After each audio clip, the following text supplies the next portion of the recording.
I think now I've been given a much easier job, which is just to facilitate a session.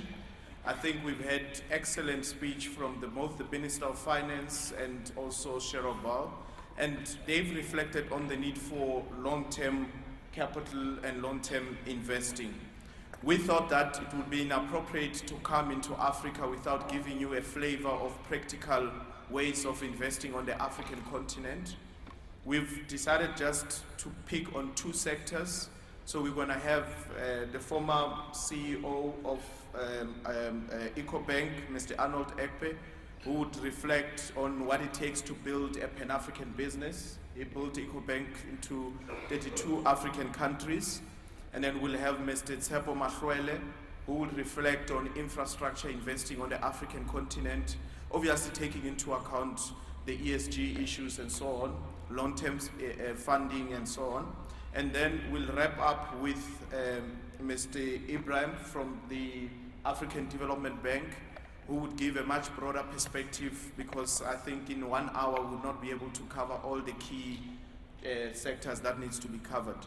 So I'm going to start with I think the first presentation, we can put it up. We start with the case studies, and then we'll then have the conversation. Arnold, I don't think you need much introduction.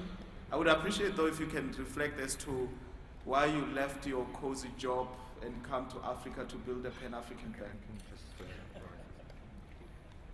Oh, if you can come to the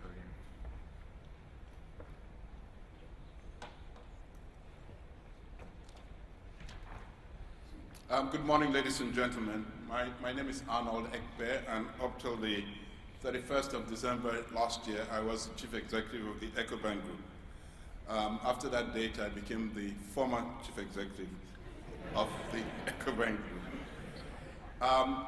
Talking about Ecobank for me is extremely important. It's something that I'm very passionate about, because I think that the Ecobank story is a very interesting story, not just about the bank, but about Africa. The journey of Ecobank started in 1996 when I left Citibank as head of structured finance and corporate finance for Africa, and took a decision which my wife called a midlife crisis decision, to try and make a contribution to Africa. I think the most important thing about investing in Africa is believing in Africa. This decision was taken in 1996, and those of you who were looking at Africa then would realize that Africa was considered a basket case. There were far more dictatorships and far more wars in Africa than in any other part of the world. But we believe that that will come to an end. Countries and people will eventually seek a better life and a better standard of living. We believe that democracy will prevail. Okay, yeah. And above all, we believe that Africa and Africans can play a much greater role in the development of the continent. Okay.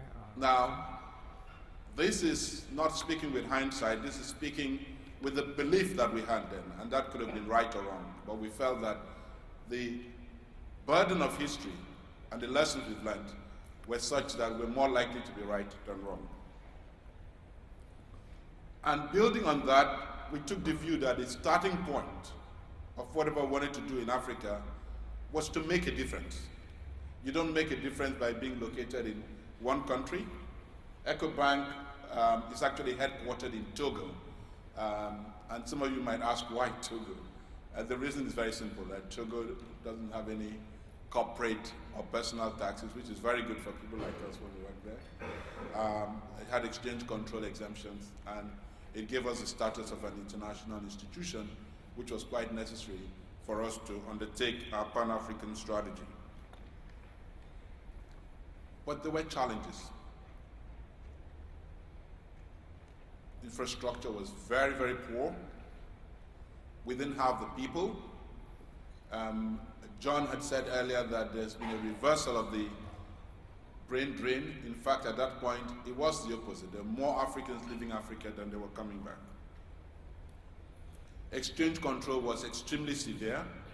It was easier to move money from Europe into Africa than it was to move money between and among African countries. Regulations were extremely fragmented. Every country had its own rules and regulations. And even at the international level, the Basel rules were not really in place then. So it was a very, very difficult market. And this was all compounded by the fact that there was limited access to capital. Africa has fairly limited capital even as we speak today, but then it was quite severe. Now, so why would you, as a sane person, decide to build a story on that? I think the reason is because we're all in a long-term game. We took a long-term view. We said that we would look at investing for the long term, investing in the people and investing in the future of the continent. And how did we do that?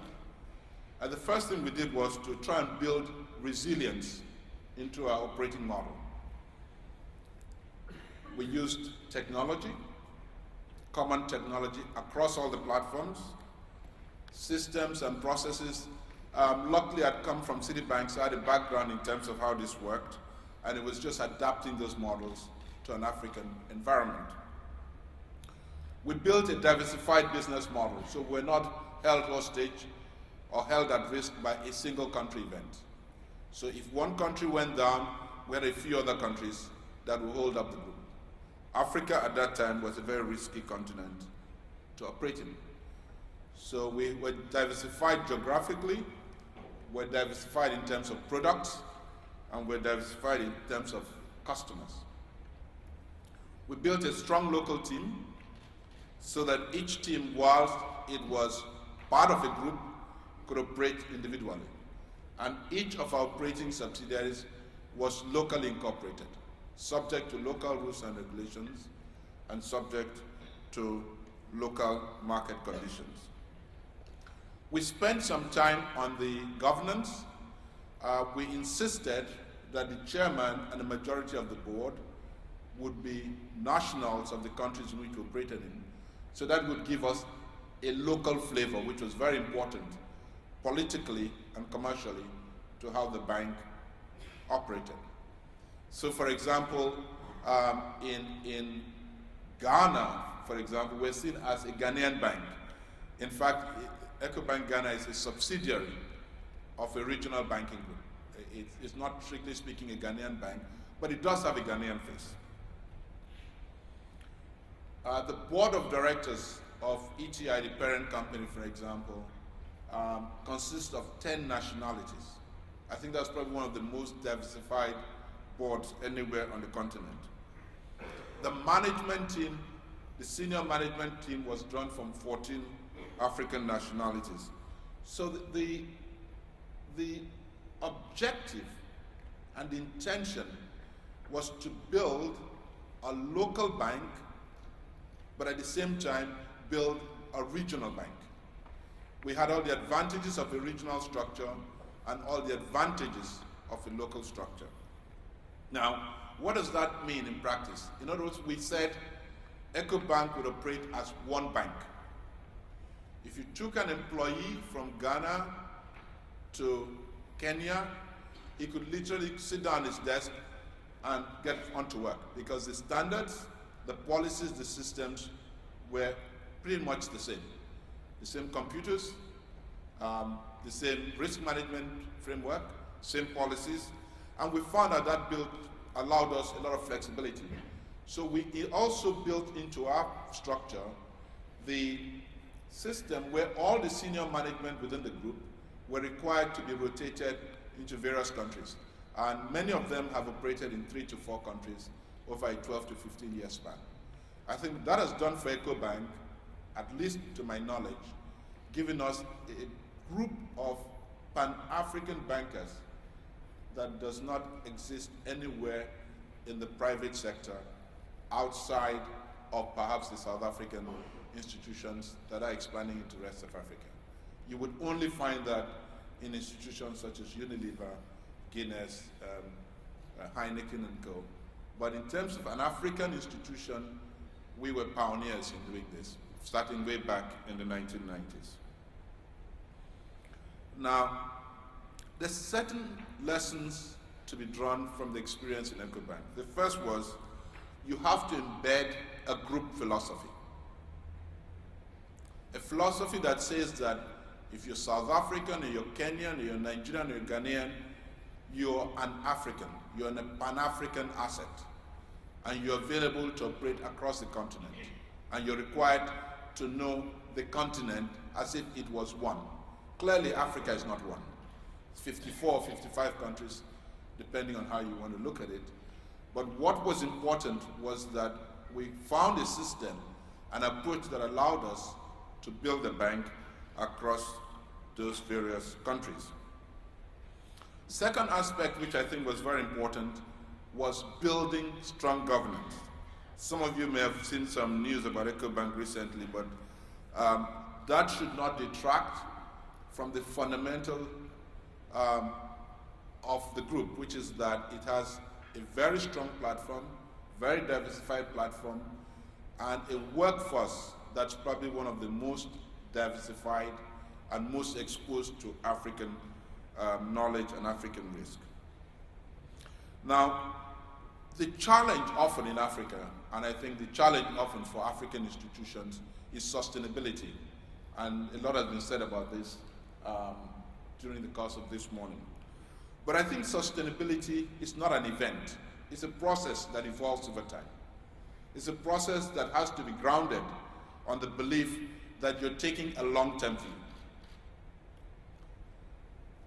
The challenge of Africa is not that Africa is not growing. A lot of people say Africa is growing at 5 to 6%. I don't think that's good enough. I think Africa should be growing at 6, 7, 8, 10, 12%. Because if you want to catch up, you've got to move a little bit faster than the person in front of you. And I think in order to do that, we've got to be able to harness international capital along with domestic capital, along with African capital, to build an African platform. That, I think, is the challenge that faces Africa today.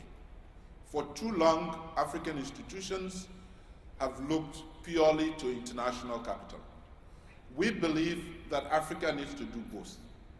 And I want to congratulate John and his team because they've been at the forefront of saying, how do we do this in a sustainable manner?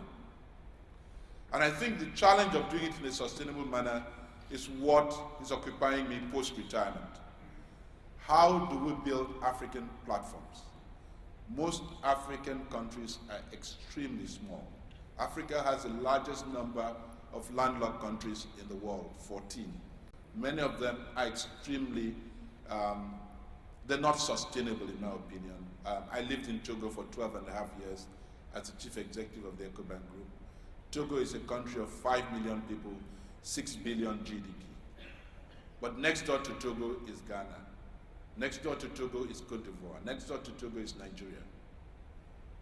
Togo has the potential, if Africa is more integrated, if Africa is more open, to have access to a much larger market, a market of 200 million people instead of a market of 5 million people. If you look at the East African community, which I think is making some very strong gains in terms of building an integrated community, if you add up the population, it's about 130 million people.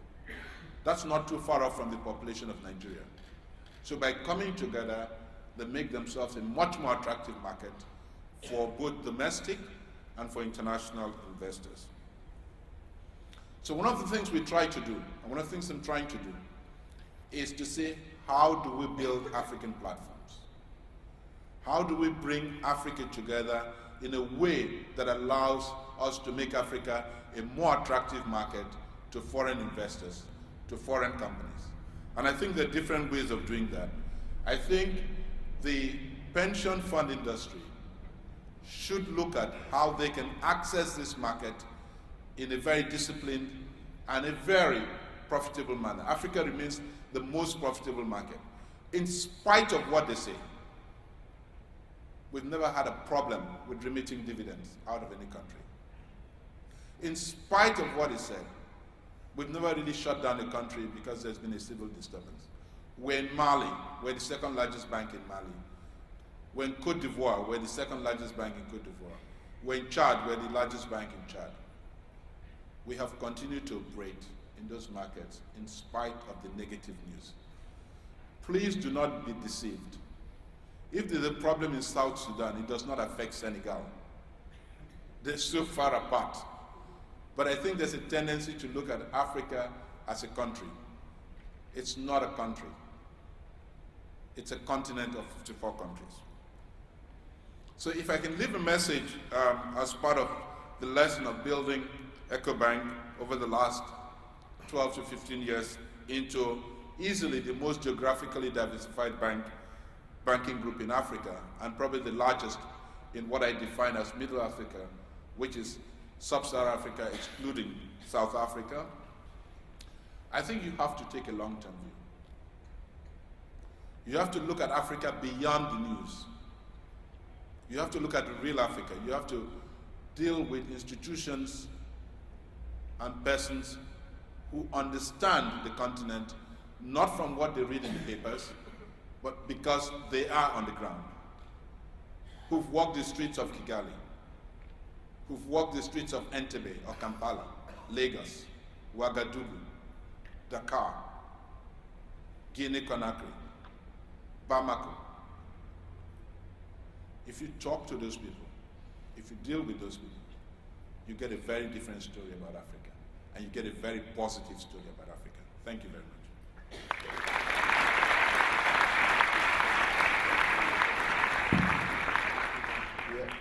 Thank you, Arnold. I think I've made a few notes about what needs to be done, and you've reflected on the belief and long-term thinking and so on. We'll pack all those questions in the interest of time so that we can take all the case studies, and then towards the end, then I think the audience will have an opportunity to engage you. I've had an opportunity to engage you because we did a due diligence on Ecobank before we started investing in Ecobank, and it's one of the best performing investments in the GEPF portfolio despite the current challenges. For now, I'll call upon Mr. Tshepo Mahloele from Harith Fund Managers, who runs the Pan-African Infrastructure Development Fund, where to give us a case study around investing in infrastructure on the African continent on ESG. And I think for both Tshepo and Arnold, I think later on we'll need to discuss the issue of ESG in the context of political stability and also in the context of the perceived perception of corruption in the African continent. So those are some of the practical things we'll touch on later on in the session. Tshepo, it's an opportunity now for you to tell us what you do on the continent. Thank you, John, and thanks for the opportunity to present to this great gathering that you have put together. I'll just perhaps give a reflection in terms of like what we've been trying to do on the infrastructure space, and in terms of doing that, I'll just focus mainly on break it down into three sort of like things, like the opportunity, how we saw it, and how we believe it still exists, what the challenge is, and how we see that, and our sort of like own approach to responding to saying we want to believe that everybody must do their bit in terms of like lifting the continent, in terms of like taking it forward. I think all this sort of like engagements and interactions with the continent requires everybody to do their bit. It's not going to be lifted by any silver bullet. In terms of the opportunity, I think there's been a lot of this sort of like picture, which has been talked about earlier on, I think also by John in his speech, in terms of like the hopeless continent, as the Economist sort of like newspaper saw it in May of 2000, and then also like the other new paragraph 10 years down the line, which then started seeing a new Africa rising. And I think for this sort of like occasion and gathering that we have here, the people that we have here, I think it's important to take the timing into consideration. There was a movement over 10 years. These things change. And I think the issue of time is something that at the same time, is very dear and it's very much looked after by your institutions. I think on Africa Rising sort of like cover, it was also at the same time that we also saw France tries to stay AAA at the same place. So I think all these sort of like changes and should be looked at within the context of a changing and dynamic sort of like environment. And we have seen also since 2000 that growth which has been talked about, which has been, we believe, very much broad-based across the continent and which continues. And then you also look at it on a basis of 1990 to 2000, when it was below, and then 2000 to 2010, when you start having all these changes that coming through. I think this should also be looked at, within the continent within its own sort of like context. It's a developing continent. It finds itself at a moment like 1990 to 2000, when you still had some of the settling down of some of the democracies. You have the sort of like fragile democracy sort of like stage between the 1995s and 2005s, and then you have now the repeat, and then the democracy sort of like starting to entrench itself with like repeat voting, and then civil and governments coming into place. So this should be seen within that broader light and within also the time periods that we sort of like talk about. And also during this period, we have seen some private equity funds doing very well, on the continent. We have seen power projects starting to earn, returns, I think, which maybe perhaps many of your funds here would very much like to see within your portfolios. 25, around the 25% or even more sort of like marks. So we think that and this is compared to other regions, we know that this presents very good, returns. But besides that, what should not be forgotten is the actual data in terms of what is the actual risk of those projects.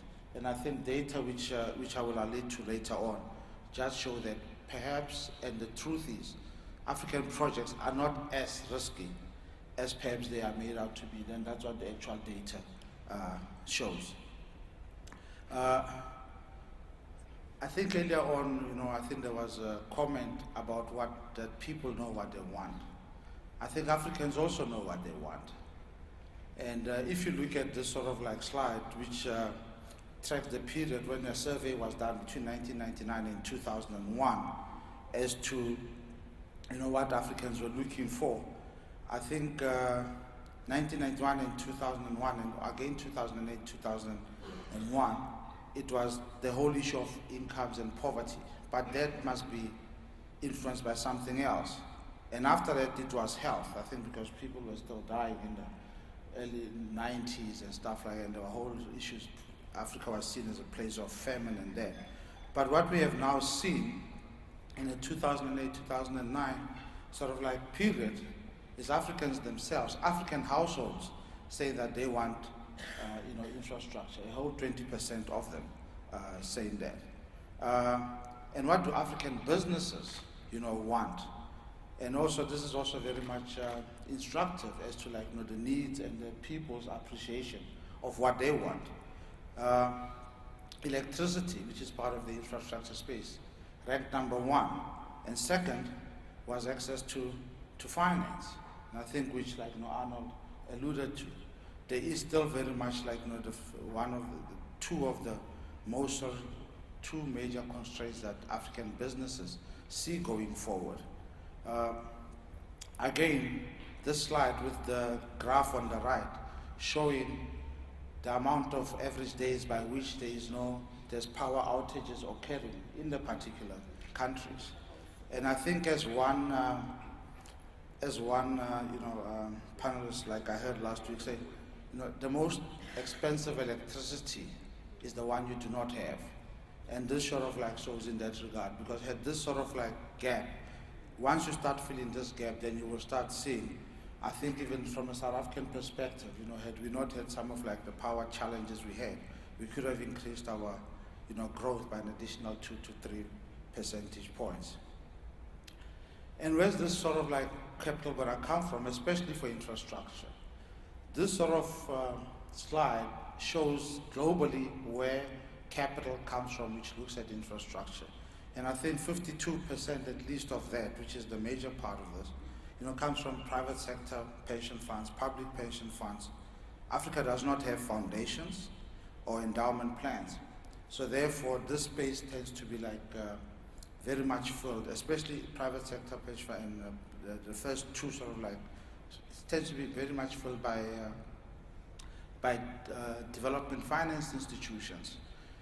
In the last 5 years, we're starting to see pension funds starting to consider even other investments within their home market, outside of bonds and real estate. But prior to 2005, 2006, you know, when we visited what we thought would be 10 of the top pension funds on the continent, we could only at the time, you know, attract and get them to appreciate the asset class only to about 3 pension funds on the continent. So therefore, this need, I think, is one that needs to sort of like look at the continent going forward. And also, the same survey was done as to would pension funds consider the African sort of like space. And the results were very encouraging. But unfortunately, we have not seen that translated into actual activity of the cash or the commitments following the interest on the continent. And most of the interest came from Europe and North America. And I mean, South Africa and Nigeria also feature there as African sort of like thing. But outside of, you know, Africa, whilst there's an interest, there's no actual, visible commitment of a significant scale of capital coming to support this space. With all this and how we saw the infrastructure space, and now the challenge that this sort of like, you know, maybe articulated on one sort of like slides, we find that there are not enough large corporates or sponsors to support bringing these projects on a private sector basis to market. There's a shortage of that. There's a lack of depth within the market of balance sheets which can be able to take some of that risk. Because until you have a concession or you have the financial close, you know, that risk period within which, like, you know, from concept to financial close can take anything between, you know, 1 to at most, like, you know, not at most, but usually about 6-7 years. And the general norm is that it doesn't take anything less than 3-4 years. So therefore, that sort of like risk is very high for most entities on the continent. Skill shortage is high, but more than skill shortage, it's an issue of the institutional capacity within government, within private sector entities to take and move these projects forward. I think while political instability is also remains one, because of the nature of the projects we look at, you're looking at long-term infrastructure projects, like, you know, 20, 30 years type of like outlook. You need that like political stability. But also with that said, a report done by Moody's Investor Services in January 2012 showed that the lowest default rate in project finance loans was actually on the African continent at just below 1%, about 0.9%. So I think that sort of like political instability has not resulted in terms of like affecting the default rates of project finance projects on the continent.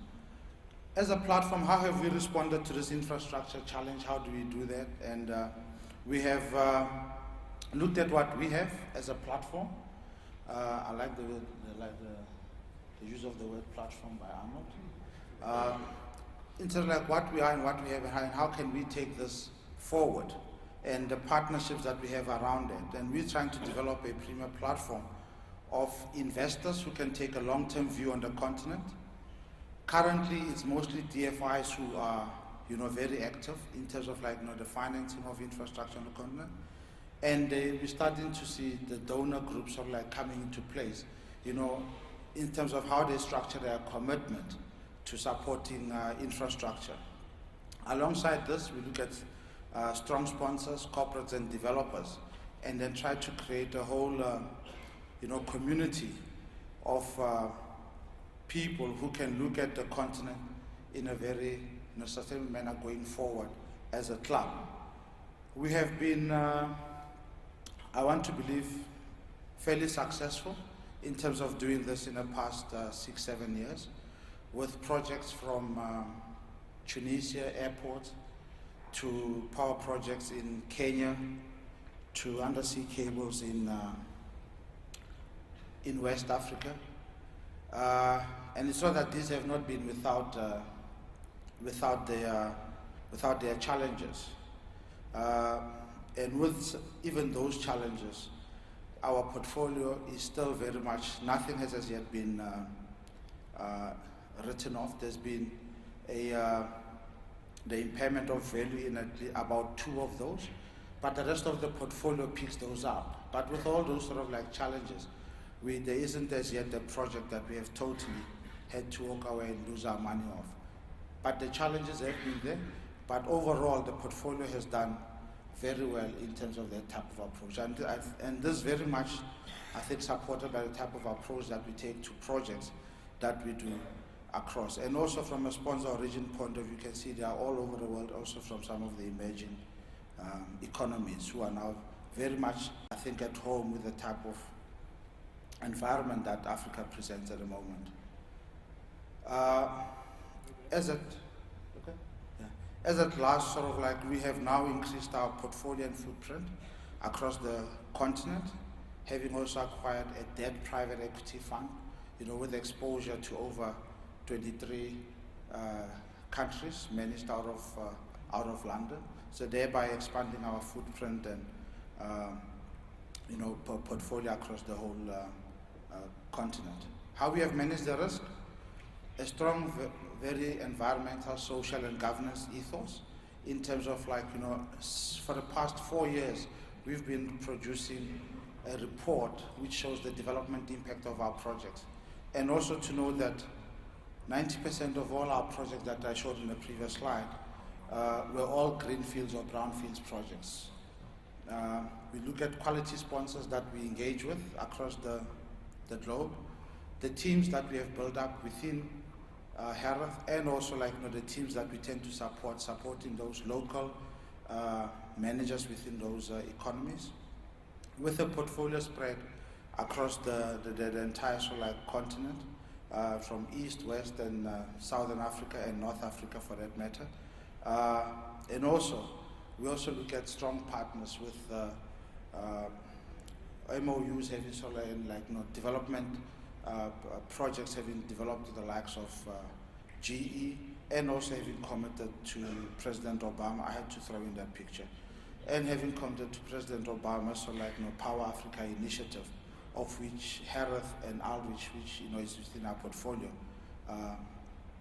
is involved in 6 of the 15 projects identified by that administration to support on the African continent.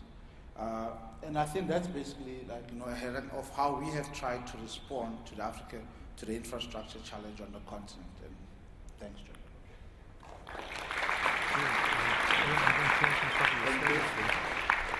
Ladies and gentlemen, you would agree that it's very difficult to cover the Africa topic in a 1-hour session, and my speakers have a wealth of knowledge, and it's very difficult to get them to compress it in 10 minutes so that we can have a more engaged session with the audience. But what is interesting is that it's clear that long-term thinking is what is required, and I think that is a common thread between the presentation or the case study on infrastructure, as well as the case study that Arnold presented, to say you need to have a long-term vision, which is something that responsible investing, it's all about. It's about taking a long-term view, integrating ESG issues, and ensuring that the world becomes more sustainable going forward. But they've also reflected on the need for building platforms. It's all about how do we access the Africa opportunity in the context of being responsible investors, given all the issues that face the African continent. And with those few words, I think I would like to bring in Mr. Ebrima from the African Development Bank. Unfortunately, the president of the African Development Bank could not join us, but he's here as a regional director for Africa. And I think what is important from the African development perspective is to say Africa is not only about infrastructure, it's not only about the financial services sector. There are more other opportunities within the Africa context. And I would appreciate if you can give the Africa perspective, given that the African Development Bank is turning 50-year-old next year, and it's one of the sustainable DFI institutions in the world. And then hopefully, after your remarks, we'll take a few questions, bring in the audience and so on, so that we can be able to wrap up this discussion. Yes. Hi, good morning, everyone.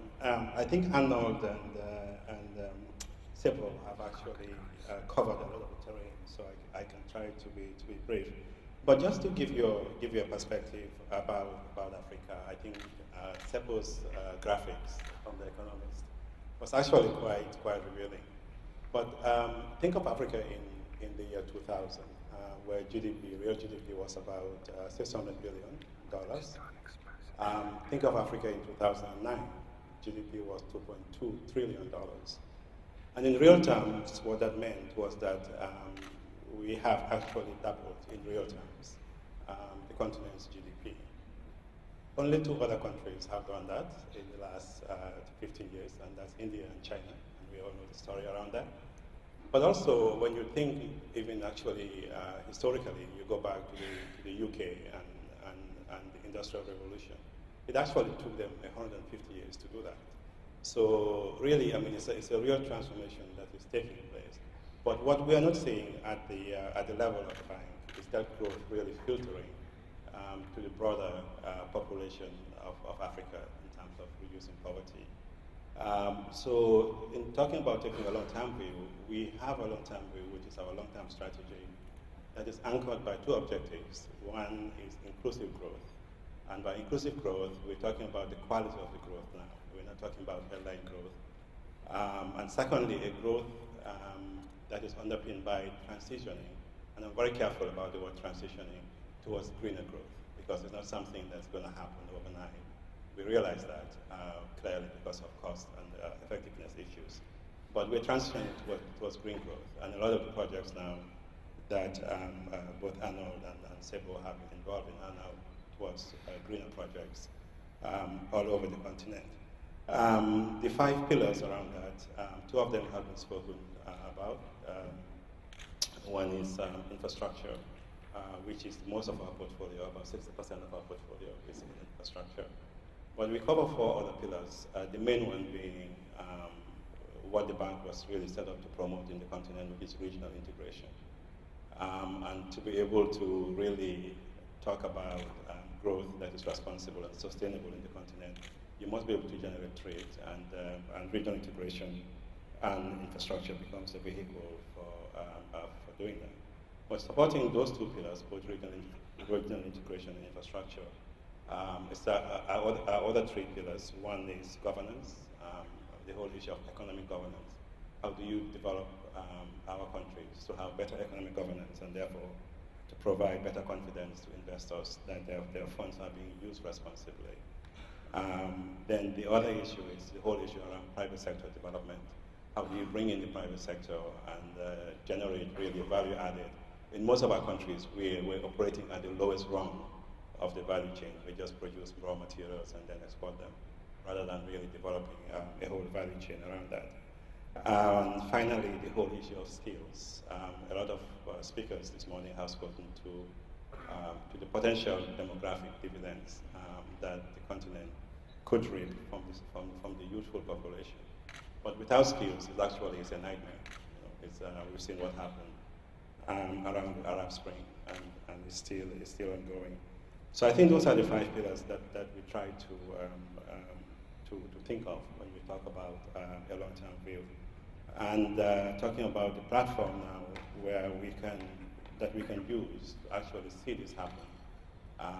we can talk about the details of that. But Arnold has spoken about the platforms, and this is critical in that we're now talking about an Africa 50 fund, which you'll be hearing a lot about over the next few months and over the next year. And it's a realization that the traditional model, traditional paradigm of financing African development is not sustainable. It has reached the limits that it could reach. One, because globally, I think economies around the world, donor economies are all challenged. But two, the fiscals in African countries are also challenged. So really, you're looking at setting up a fund, or we're looking to set up a fund that will try to catalyze funding from institutional investors, from private sector, and from governments as well, to try to do infrastructure and other development programs in the continent. So I think, John, I will probably, that broad sort of picture, just stop there and then take it up perhaps on question time. Okay. Thank you, Ebrima.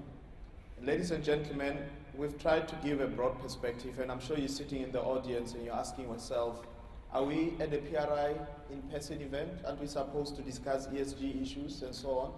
We believe as Africans that you cannot isolate investment opportunities away from the E, the S, and the G. So it's important to say where the opportunities are they consistent with the philosophy of a sustainable funding going forward into the future? But I've had an opportunity of engaging with the three gentlemen here on stage on various occasions. So I don't want to take the advantage of chairing this session by engaging them, but rather give you an opportunity to ask them questions and so that they can reflect on any views that you might have on the African continent. So in the interest of time, I would, if there's a roaming mic around and if there's any questions from the audience. Just be on standby for this. While you are thinking about your question, one of the perception about Africa, it's all around the issue of corruption. Okay? I'll imagine if you build a bank, when you go to various countries, you have to apply for a license and so on. Tshepo, when you are building infrastructure projects in various countries, you need to get the government support and so on. So how do we demystify and say to the people that Africa is open for business? What has been your experiences in engaging with governments on the African continent? Okay, I need to change my voice. I think the issue of corruption is a real issue, but also to some extent I think it's now been blown up into being the issue. It is not the issue. It's one of the issues that we have to address. And I think corruption is also to some extent a matter of choice. I used to work in City and we had a saying that you can either be a good bank or a successful bank, but you cannot be both. Okay? And if you think about it, the whole issue was how far are you willing to go to make money? We took the view in Ecobank that perhaps there's some business we shouldn't do. We'll live with that decision and still build a successful bank. But I think corruption is also a matter of engagement. I think quite often people tend to walk down that road without engaging. I think in every country that we invested in, we never really faced that as an issue. It may well be that it is part of the geography of the environment, but very quickly people know who to go to and who not to go to. I think what is important for a financial institution is that we support and we engage trying to work with government and government institutions to see how corruption can be minimized or to some extent eliminated. And there are ways of doing that, and I think one of the ways we found out was that using technology and the transparency of technology was very useful in terms of bringing down the level of corruption. I'm not utopian enough to say that corruption will ever disappear in Africa or anywhere in the world for that matter. But I think the challenge we all face is that we make it a non-issue and that it does not begin to distort developmental decisions or economic allocation of capital and resources.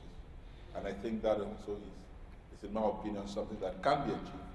It's going to be a journey in which not only the investee companies, but the fund providers work together to come up with an agenda that is mutually supportive and self-reinforcing. I think that's perhaps what I should. Yeah. Any panelists? Yeah, Any I think views? corruption is a two-sided coin, clearly, and it takes two to participate in it. What we found, a study that we just completed together with the Global Financial Integrity in Washington, is that in fact when you take a long-term view from 1980 to about 2009, Africa actually is potentially a net creditor to the world. We see financial flows, illicit financial flows, whether it's tax evasion from companies operating in Africa, to the tune of $1.3 trillion dollars. That's the study shows. So I think, I mean, yes, it is a problem, but I think the responsible investing will also require the other side of the coin to also come to the table. I think, about 7 years ago, when we used to go around promoting the African investment space, one of, at the top of the issues that would be raised would be issues of leadership and corruption. I think the conversation currently, those issues have gone further down in terms of what issues have gone. So therefore there's an improvement in terms of that angle.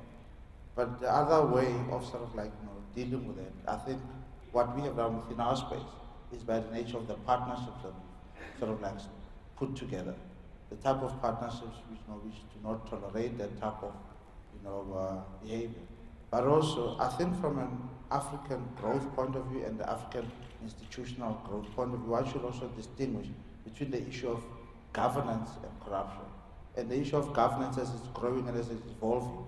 And we find that in many entities that we get involved in, we have to step up the governance issues and the principles and get those working up as opposed to the other concern of corruption. But the issue of governance is one that has to be built up. And I think dealing with state and state-owned institutions within what I think most of us do, you do find that issue of governance and processes as a challenge. Okay. Any questions from the audience? We've got one here in the front. Yep. Eric? Can I ask a question? Yep. Okay. Hi, my name is Anna Potter. I work for ABG, it's a Dutch pension fund asset manager in the Netherlands. I have a question regarding engagement and issues, and I would like to hear your advice. Just to illustrate, many of us investors here in the room do engage with our portfolio companies about all kinds of sustainability and governance issues. And we all have clear policies setting universal values and minimum standards on the companies that we invest in. But at the same time, we all know that in order to achieve an effective, successful engagement, one should put these issues and concerns and expectations into the context. So issues like corruption, as you just mentioned, but also the issues around living wage and what do we expect from companies. We've been visiting mining companies last week, where obviously the issue of living wage is an issue. My question is, what would be your advice for us, or me, as a white European, trying to engage with African companies about these issues, taking into account our universal values, human rights, labor standards, our minimum obligations, but how to put that into an effective context? Thank you. Okay. Thank you. Any taker? The issues around engagement. How do we get to assist offshore investors to engage on sustainability issues with African businesses and so on? I'm glad that I'm not the one answering questions. I'm just facilitating. I think on the issue of engagement, there's also a need by capital that comes in to also act in a very responsible manner. and also in terms of like the capital coming in and just getting out.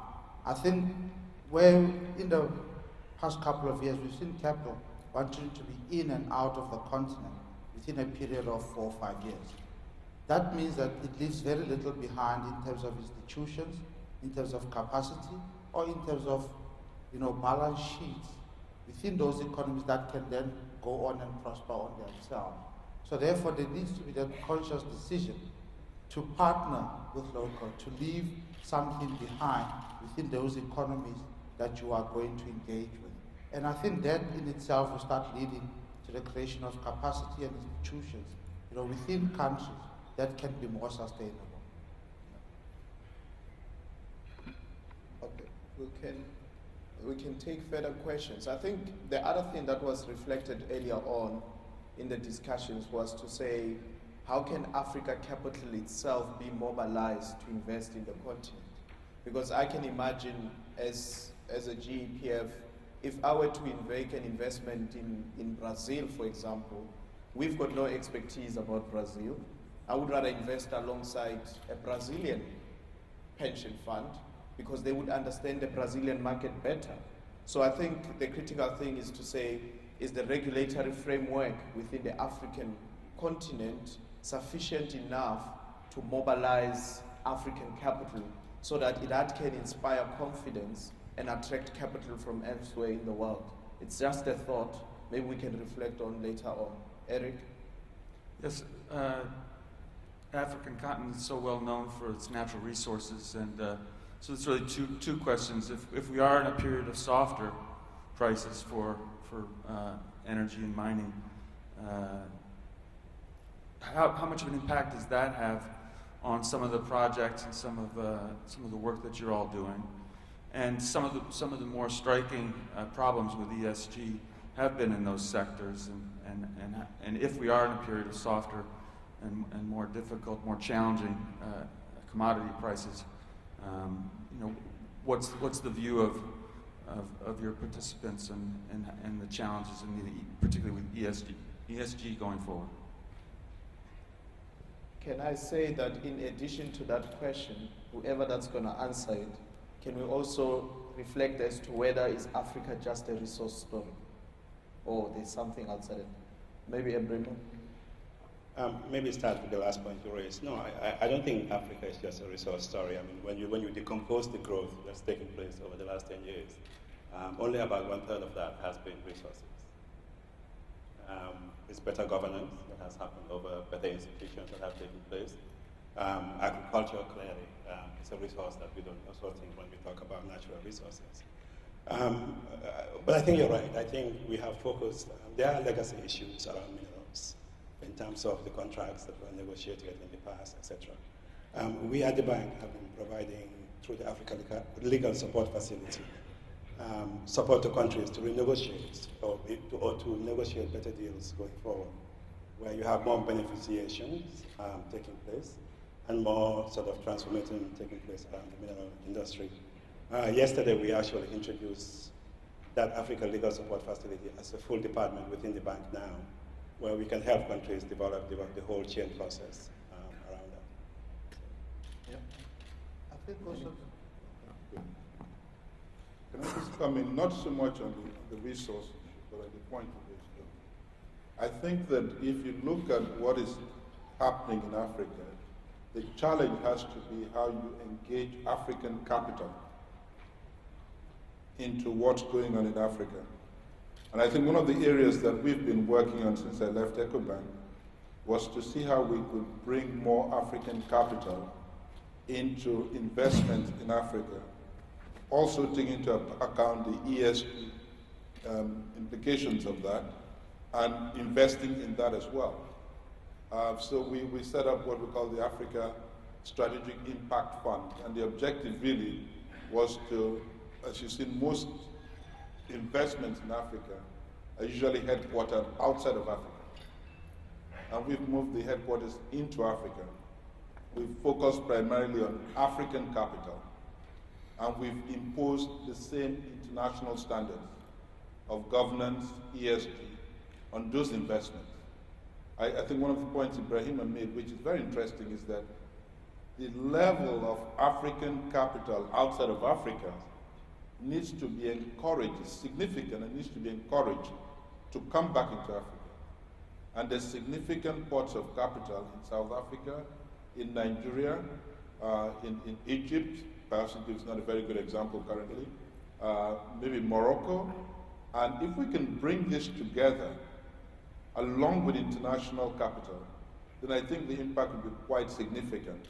I think lost in the rhetoric of what's going on is that potential for Africa to begin to develop and embed those values that will be sustainable in the future. Because I really personally don't see that there is a dichotomy between what needs to be done in Africa and global standards. But I see that as a journey, and I think that once we start that process of engagement, that process of dialogue, then that journey becomes a lot easier and a lot more fruitful for both parties. Yeah. Not necessarily in the mineral sector, but across the whole African economy. Yeah. I just want to bring in Tshepo here about mobilizing Africa capital.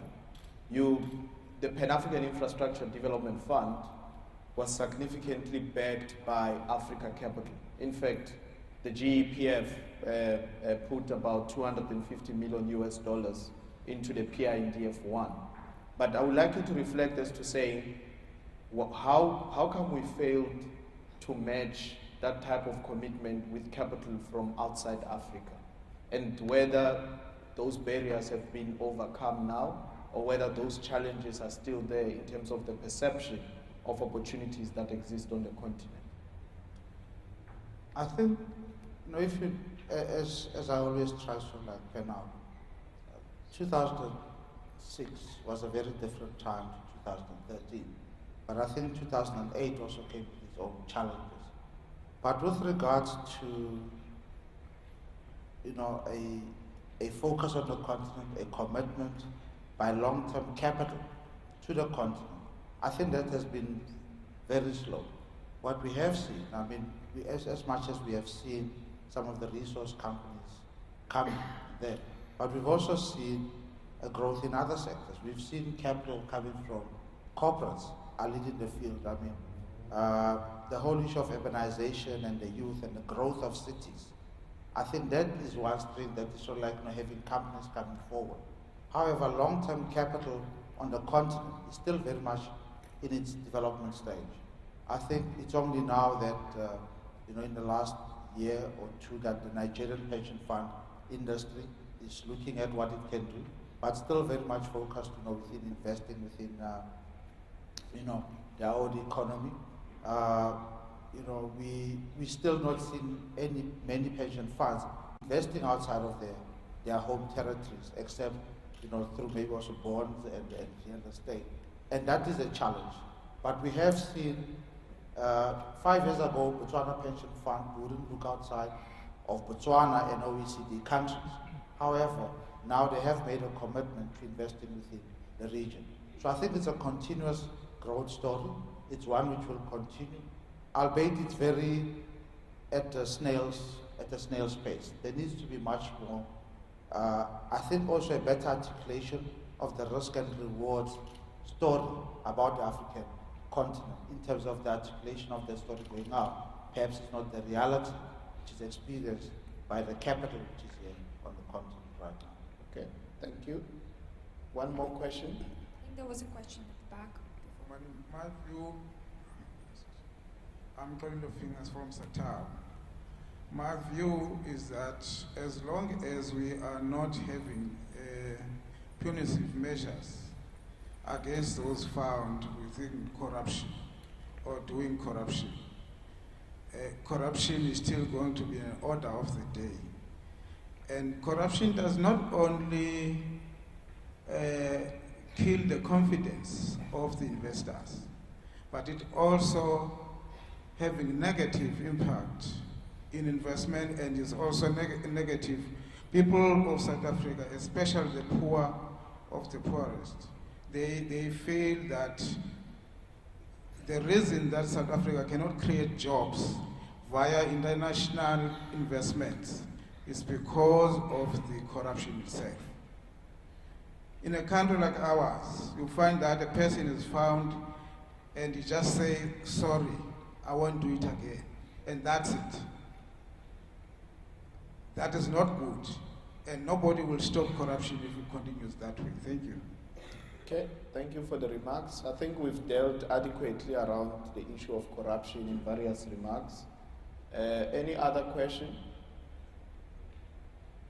Yes, my name is Loïc de Canière. I'm CEO of Incofin Investment Management. We are investing in some 15 African countries, financial institutions mainly. We also observe the momentum in the African economy, which is doing very well, and I think the figures are clear. Now, talking about long-term investments and having a long-time view, responsible view, I think that the economic growth could also be used to invest more into basic infrastructure and education. You have been talking about infrastructure. However, we see on the ground that just the basic roads, all these kind of things, is hampering the growth of the economy, and it would be good to channel more funds into that type of investments. It's fine to invest in airports, but I think ports, roads are extremely important to boost the economy, and also education. I mean, quality of education is crucial, and when there is an excess, an economic excess, that should be possible. Perhaps also it should be worthwhile to think about creating innovative mechanisms to fund private education, to boost quality of education. I don't know what are your remarks about that. Does any of my panelists like to respond to that?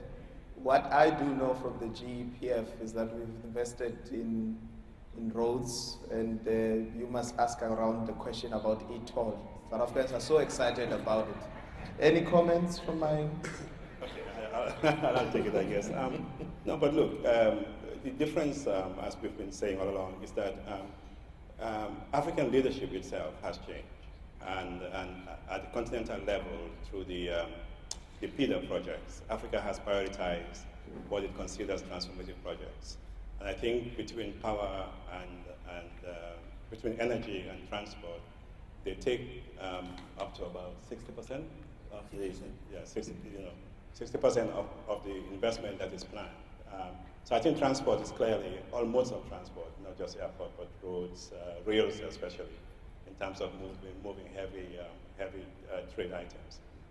So I think it's a process, as Arnold keeps saying, but I think it has been kick-started, and hopefully the momentum can be maintained. Okay, gentlemen, I'm worried about time, but I think we've had wonderful reflections around the opportunities on the continent. I would like to give everyone an opportunity to give closing remarks. Just keep them short, straight to the point, so that we can be able to close off the session. We'll start with Tshepo coming all the way this side. Closing thoughts? I think from an approach point of view, it's important that, as has been highlighted, a long-term approach be taken, to the development of the continent. It's also important that an inclusive approach also be taken towards that. And also, it's also important that capital behave in a manner that it also leave, the impact of what it has done, within those economies that it has impacted. Okay. Ebrima? I think given the audience, perhaps, I think over the next 10 years, I think what we're going to see is a lot of unwinding of some of the monetary policies that have been taking place, especially in the US and the UK. I think what that means for a lot of the pension funds is that you will still for a while be saying negative real returns. I think Africa, as African infrastructure especially, as an asset class, is a very attractive place to be. So I think when you think about your rebalancing your portfolios, I think you should look to Africa. Okay. Thank you. Arnold? Well, thank you. I think for the first time, growth and development in Africa is sustainable. And I think that this is probably the best time to come in if you want to take a long-term view. But I think I want to leave the message that Africa is not a country, it's a continent. So you've got to do a little bit more work in knowing how to take advantage of what is probably the most exciting investment opportunity in the world. Okay, thank you. Ladies and gentlemen, please thanks to our participants. Hopefully you enjoyed the conversation.